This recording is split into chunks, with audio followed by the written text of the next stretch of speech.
Yesus Kristus adalah Injil yang perlu kita pelajari bersama-sama dan kita perlu mendalaminya.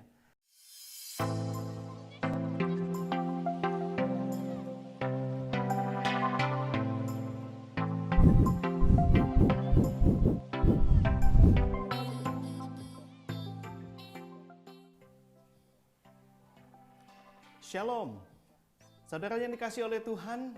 Jikalau ada seseorang yang memberikan makanan yang paling enak kepada kita, namun pada saat dia memberikannya dengan nada yang tidak mengenakan, tentu kita tidak akan mau menerimanya. Atau kalau kita pun menerimanya, kita belum tentu mau memakannya. Atau bahkan pada waktu kita memakannya, maka saya yakin dan percaya, makanan yang enak itu akan menjadi terasa tidak enak. Demikianlah pada waktu kabar baik itu diberitakan dengan cara yang tidak baik, maka saya yakin dan percaya kabar baik itu akan menjadi tidak baik. Saudaraku, Injil Yesus Kristus adalah kabar baik. Oleh sebab itu pada waktu kita memberitakan tentang kabar baik ini, ada beberapa hal yang perlu kita perhatikan.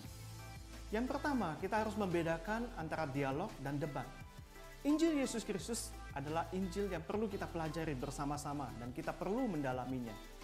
Dan di sisi yang lain, kita perlu membuka diri kita juga untuk berdialog dengan sesama kita. Dan mereka yang mempertanyakan tentang Injil dan bahkan juga yang mempertanyakan tentang siapa Yesus Kristus. Oleh sebab itu, kita jangan terjebak dengan pikiran bahwa kita harus bisa menjawab semua pertanyaan tentang Injil dan tentang Yesus Kristus.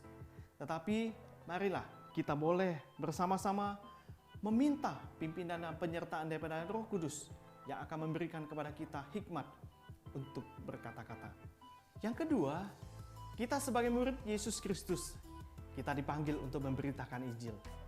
Pada waktu seseorang bertobat dan beriman kepada Yesus Kristus, itu semata-mata karena karya Allah Roh Kudus. Jadi, kita tidak perlu ngotot atau memaksa seseorang untuk menjadi Kristen.